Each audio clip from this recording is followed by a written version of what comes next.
Good morning, everyone. Welcome back. We're at session 3 on day 3 of commsHERO. So we're almost halfway through, but I imagine that we're all feeling like we don't want it to end at this point.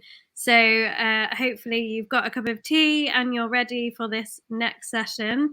I am very excited about this session. It sounds fascinating. Lesley Woods is going to be talking about communications on the front line. And in my mind, I keep thinking of the front line as the NHS, but she's talking about the front line as in the armed forces. And she's got some fascinating stories to share about Tom Cruise and climbing trees.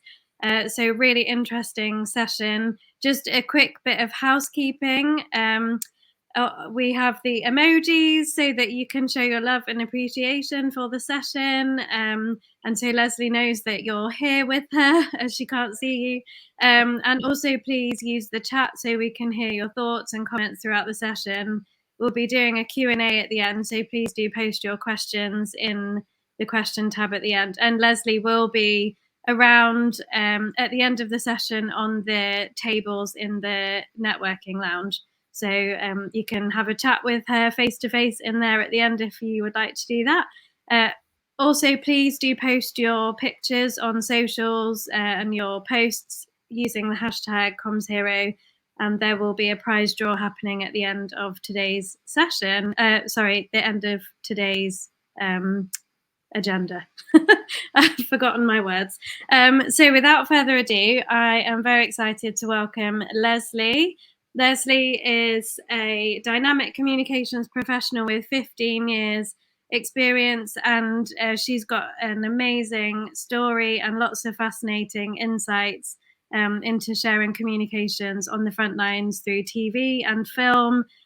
So this is going to be a really interesting conversation. So please do give a really big warm welcome to Lesley. Hi, good morning. I'm loving the Tom Cruise gifts in the chat comment, and I can't get you Tom Cruise's autograph, but thank you anyway for that person who clearly thinks I have influence. The military connection with movies goes back many, many years. As a little cartoon on there says, are we in a movie set or is it the real thing? So I have 3 short stories for you today, 3 film partnerships that I've been lucky enough to work on in my job role. What I'd like you to do is actually think about the lessons that I'm going to try and draw out, the things that I learnt. Try and apply it to yourself, because I'm a big fan of owning your own story. So if you forgive me, there's a small self-indulgence. I'll start with the Lesley Woods sort of movie, if you like, and just ask you, what's playing on your mind? Do you actually own or even know your own story? What kind of movie is it? Is it Mission Impossible? Is it a rom-com? Is it something a bit different? It's quite nice to ask ourselves these questions. So here you go. The box office potential of the Lesley Woods movie, titled to be confirmed. On the right-hand side, you'll see one of my very early school reports. I think I was barely 4 years old, if that. And I couldn't yet write my own name, but I could go to the toilet. So this is kind of an indication of the box office potential, the early success that I may or may not have. And on the left-hand side are 3 comments that I've captured over my years. The top one is actually from my own father, would you believe, trying not to be too clever. I was quite outspoken and quite a sort of activist as a child. The second one is from a person that recruited me into my current role, saying that I was a force of nature, which could either be an amazing thing or a quite scary thing. And then the last one is from an ex-boyfriend, ex for an absolute reason. Don't get ideas above your station. I mean, how many self-limiting beliefs do you have to be sort of enforced by? It's just absolutely awful. So I ask you to sort of have a think about that. This is my mother on the left-hand side. So I'm a 3rd-generation woman in the armed forces. My gran was an ambulance driver in World War II. My mum was a poster girl for the Royal Air Force recruitment in the 1950s and 60s. And it was quite sexist back in those days, the new men. Apparently there were women as well. So perhaps I was sort of predestined in the Lesley Woods movie to follow in the footsteps of my father. Although this photo is quite scary and I tend not to use it apart from as a cautionary tale. But it's just something to have a think about in, how much of your conditioning, how much of your story has been sort of predisposed for you? How much has somebody else decided that this is what you're going to do? And this is a great quote that I love. I'll let you read that one. Are you focusing on someone else's point of view? What is it you actually really, really want to do? So what I thought we'd do is run through a couple of stories. So I may not have written my own narrative, but I did write one for my communications team in the Ministry of Defence.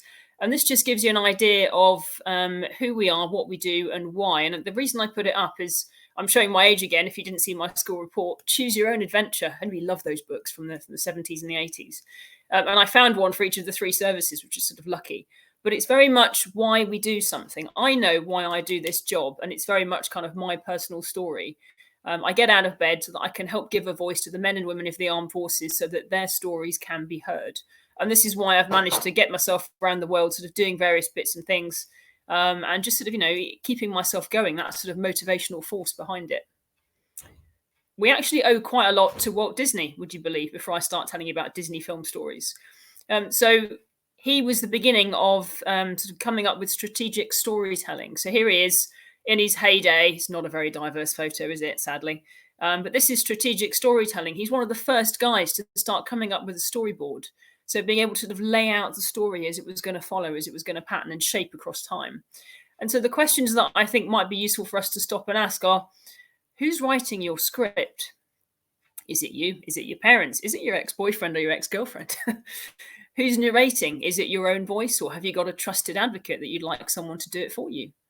Who are the supporting characters in your life and in your story, sort of wandering around in the background? Are they good? Are they evil? Are they helping? Are they not helping? And actually, who's directing you? Who's directing? Are you self-directing, or have you chosen to give that power to someone else? Just some questions to sort of ponder on. So here we go. Defence does Disney.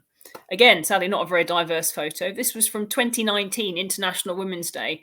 Disney actually rang us. They rang into the news team, and the news team fell off their chair and said, "You Disney film?" And then they thought, hang on a minute, Lesley in campaigns does really, really weird, random stuff. We'll give her the call. And I'm really glad they did, because actually it was a great PR partnership that we could do something together for International Women's Day pre-COVID, which feels like a lifetime ago now. And here you have 3 women from each of the 3 services who either fly helicopters or fast jets. They're quite badass women, and it was quite a badass film if you saw it. So that was quite a nice something new and something innovative for us to try. It was innovative. I did a partnership with Love Island, and my boss's jaw just hit the floor when I pitched this idea to him and said, "Boss, can we do something with Love Island influencers?" And he's like, "Oh my God, no, the Ministry of Defence. Oh no, we don't do stuff like that." Well, why not? Let's try something different. And actually, it was incredibly popular. What we put up was the trip to RAF Valley, which is where we train our fast jet pilots. And we let these influencers sit in the jet. They didn't fly the jet, but they sat in the jet. They played dress up. They had a great time. And although they wanted to sort of be paid for their time, it was Disney that paid the money, because I can't use public money in that way. Disney paid the money. I provided the opportunity. And it was actually quite something interesting that came out of it. What we also did was go to the press junket. So the bottom right-hand side of the slide, you'll see Brie Larson, the character in the film, the lead character, wearing a very strange outfit. She's not wearing a commsHERO t-shirt, but hey, we'll get her one for next time. She was doing pieces in the press junket. Now, until I did this project, I had no idea what a press junket was. I think I'd watched, sort of Notting Hill a few times and thought that was kind of how you ran them. But you basically get 3 minutes in a hotel room with each film star, and you can ask them 2 questions or ask them to record a message. So I asked her to do a message of support for the UK Armed Forces. And I put it out, and it wasn't as popular as I thought it might be. But again, it was just sort of practicing innovative content, trying something different. And then the top right-hand picture is Heat Magazine, who would never normally take a phone call from the Ministry of Defence communications team. However, provide them with an awesome photo opportunity and they will take the picture. So again, it's just thinking slightly differently about how you can create your story. This is the poster for the film. So this strapline could have been made for the armed forces. Higher, further, faster. It's a very powerful strapline, which is really good thing to have in your own story, in your own movie, if you're going to create that one with me. Make sure you have the right voice. She was very outspoken. She's quite an activist. She's very passionate about the causes she supports. But again, is she the right voice for the PR, or would you choose somebody else? It was very, very, very glossy and packaged. We had a bit of negative pushback online for sort of having the military jump on the bandwagon of a glossy Hollywood film. But again, it's just an experiment to try.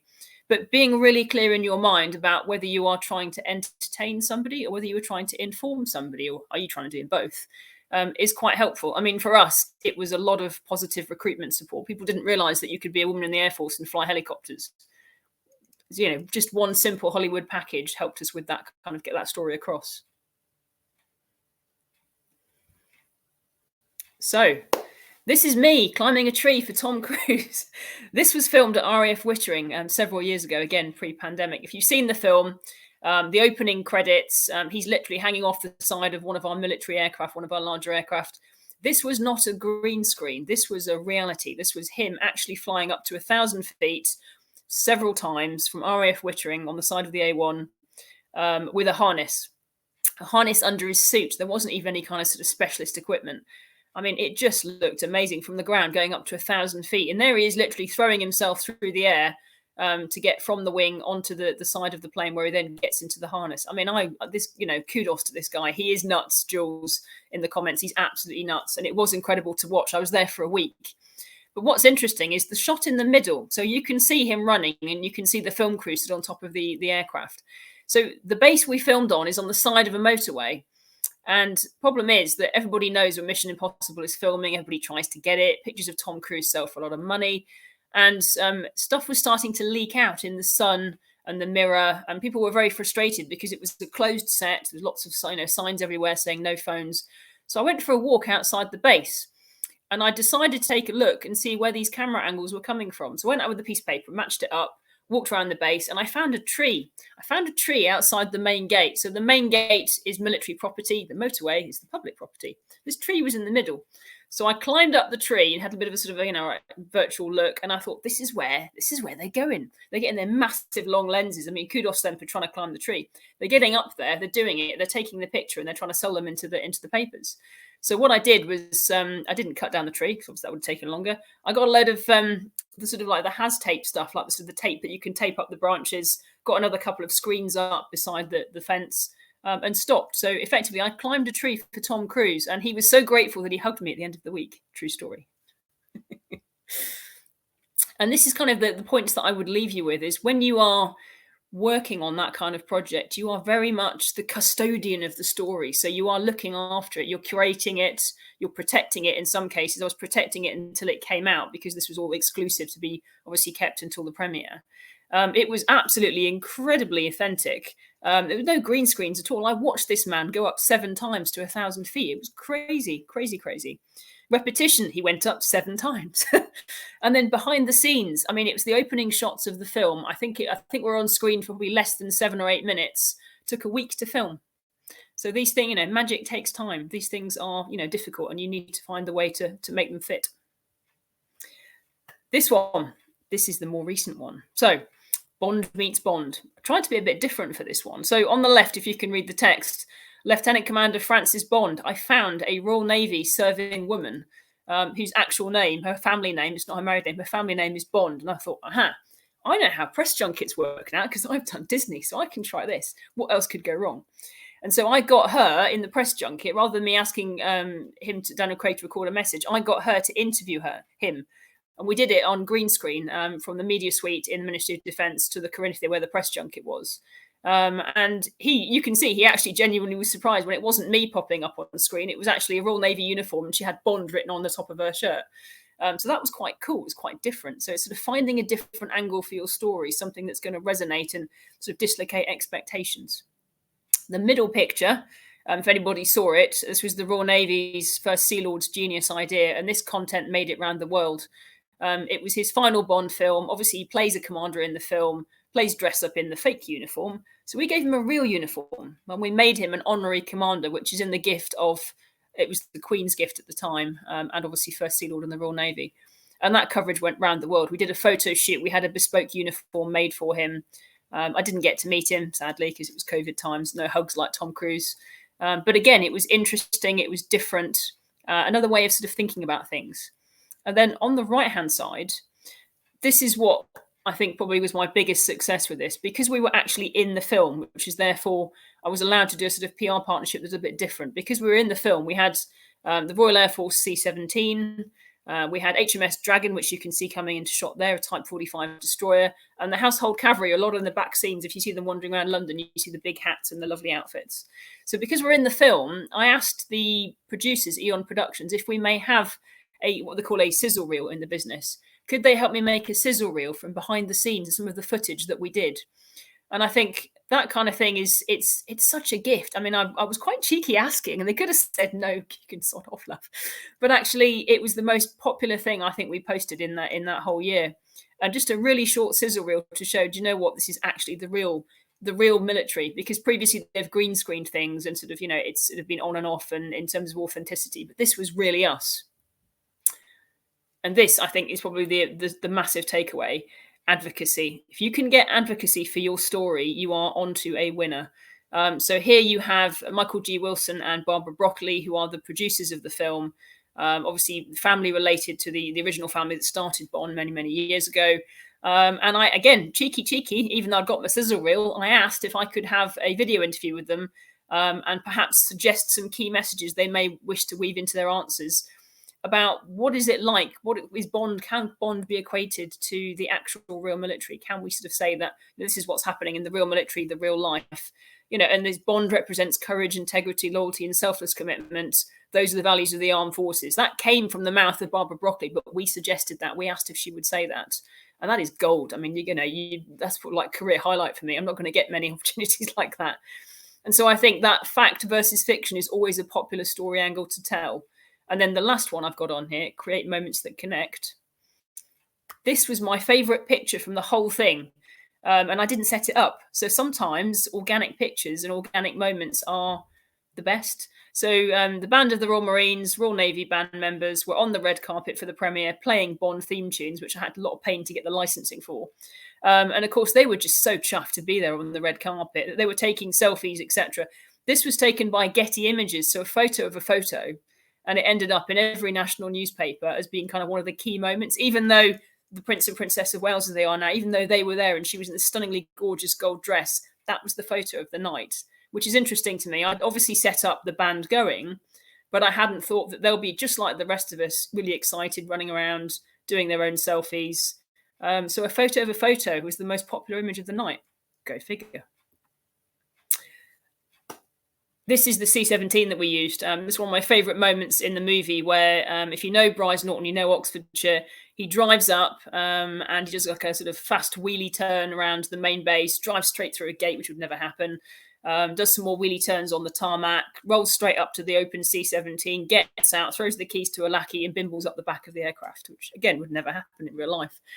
And on the back of the C-17, Q actually sets up his lab. So they flew and they used our aircraft for about 3 days in the end. But again, this kind of shot, obviously being very careful of brand sponsorship and sort of brand awareness. There was a contract. There was a lot of money involved. There has to be when it's public assets. It took me several months to negotiate it. But again, it's that don't undersell your value. What's the value that you have to offer? What can they offer you? Well, we're Bond. We've got millions of followers around the world. Yes, but the armed forces can offer you something you've never had before that you don't have to do on green screen. So that's quite cool. So do have a think about that before you kind of sort of write yourself off as what's the actual value of my story. And this is the last one before I kind of sort of go into sort of any questions, anything else that you might want to ask me, is that cautionary tale. I thought it would all be lovely and fabulous. And actually what happened here is they were, as I said, they were filming on Bryce Norton for several days. So they're on there. They've got lots of trucks. Bond likes special effects, things that go bang. Well, things that go bang in the military are always a bit dodgy. And we tend to have lots of explosive ordnance disposal teams that run around with dogs and everything and get very excited. And this chap had parked his special effects van in a place that it shouldn't have been parked, in a different car park. I believe it was locked, but somehow it became unlocked. And the car pass wasn't the correct car pass for that area of the camp. So the RAF police came along and thought, this isn't right, this looks a bit dodgy. And sort of earmarked it. And then some colleagues coming back from the pub thought this is quite good fun. We could have some fun with this vehicle. And once I think it was open and they realised that there were sort of potential bomb making type things in there, several hundred families were evacuated overnight because they didn't know what it was. It could have been a terrorist bomb. Actually, it was a special effects van for a movie. You could argue that this obviously raised the profile of the film ahead of the actually coming out in theatres. But for us in the Royal Air Force, it was a headache for a few days and I wasn't loving it. I am very conscious that I've done sort of whistle-stop tour, but I try and approach these things like a quick TED talk, and sort of really happy to sort of have questions and just sort of chat about things. So I'm conscious that you guys have a very tight timeline with your awesome commsHERO week. So yeah, I'm. Thank you very much for the emojis. I'm glad you've all stuck with me. Happy to take questions. Oh, that's been great. Thank you so much, Lesley. Very a whistle stop tour, but some incredible stories there, and lots of comments in here. People just agreeing that Tom Cruise is a bit nuts, and yeah, I think just really fascinated by your sort of creative processes and the way that you innovate. And you've obviously got a lot of material to work with, which is really helpful as a starting point. What Yes. one thing that I was wondering is, obviously you've been able to use those films as kind of a base for them promoting the armed forces. For people that work in organisations where they don't have quite such, big Glamorous kid. celebrities to back them, how would you recommend that they kind of, um, is it that they just need to take advantage of the opportunities that present themselves? Like, what would you recommend to? So I think this is where you can have a bit of fun with partnerships. In that, I do appreciate I'm a very privileged position that I have access to tanks, boats, and planes, and some really cool stuff. But although I might make it sound a bit blasé, before 2019 we hadn't done any film partnerships. We hadn't thought about falling out, trying new things, and the bosses weren't keen. I mean, the whole idea of defence does Disney, the big bosses weren't keen initially, so I kind of had to prove my mettle with that one. But I think it's all about partnerships. I mean, I'm in the process of working. It's World Menopause Day next week, and it's Menopause Awareness Month. I'm working on a campaign for women's health and sort of how women are perceived in the UK Armed Forces. And I'm partnering with Wellbeing of Women, who I hope they don't mind me saying that here, for some content we're doing next week.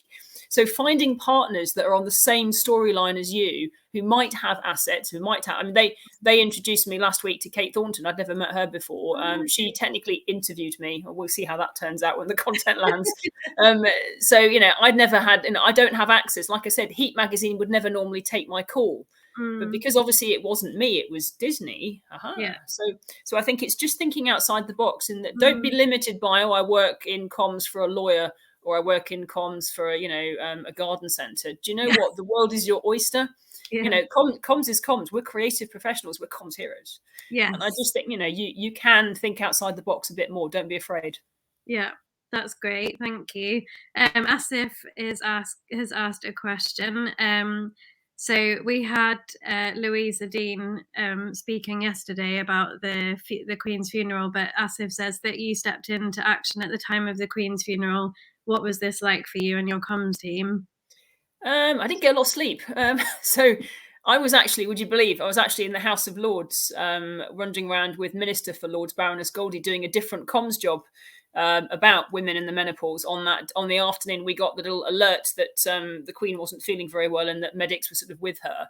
And I could look around all the journalists in the room, and all the phones were going off. And then when someone put the BBC screen on, and they were like, "Oh, all the presenters are wearing black," and I know that's a trigger. So to be fair, we kind of got the nod that perhaps she'd gone a bit earlier than the public announcement.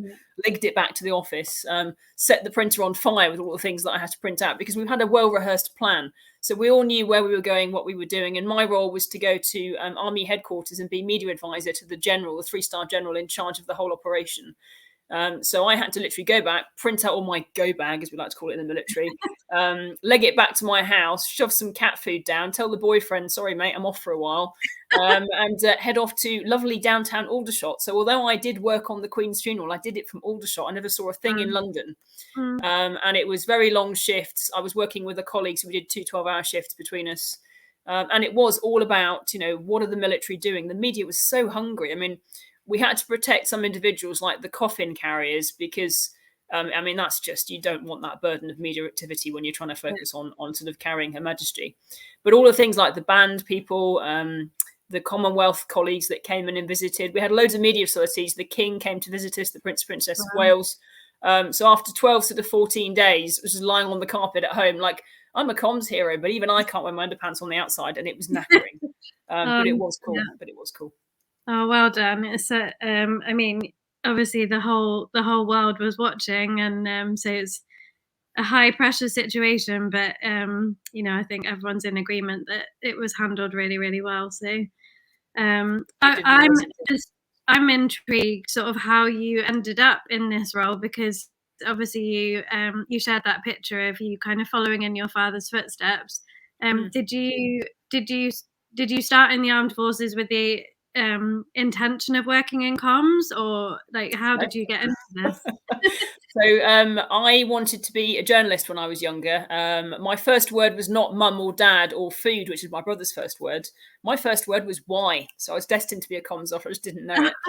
And so that whole kind of going into, I started working for the Eastern Daily Press up in Norfolk. Then I went to work for Radio Broadland and Hot FM Norfolk, as it is now.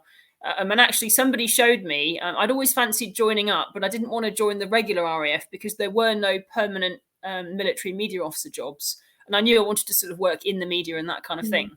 And then someone showed me that there was a reserve squadron many years ago that you could literally be a military media officer as a reservist and do sort of 38, 40 days a year, depending on how busy you wanted to be. So I applied for that. So there you see me in uniform. I'm a reserve officer. I'm not a regular officer, and I'm still in now. Been in 15 years. Now a squadron leader for the RAF Reserves, based out of Holton. And I've travelled the world. I've hung out of helicopters on harnesses. I once dangled Carol Vorderman on a harness filming F-35s coming over from America, and she said it was the best day of work ever. And it's kind of that's led me to travel the world: America, Africa, Afghanistan, several times. And so, that's kind of sort of fueled my love of stories. I go with a little go bag, my little camera, my little notepad, old school in case the tech fails you. And I just travel around the world in my little uniform and listen out for the stories. And I think that's what drives me, is the storytelling aspect. Yeah. But yes, it's not easy being in the military as a woman of a certain age. But yeah, I'm still in. So yeah. Wow. Oh, it's really inspirational. So thank you so much, Lesley. I think we might have had another question come in.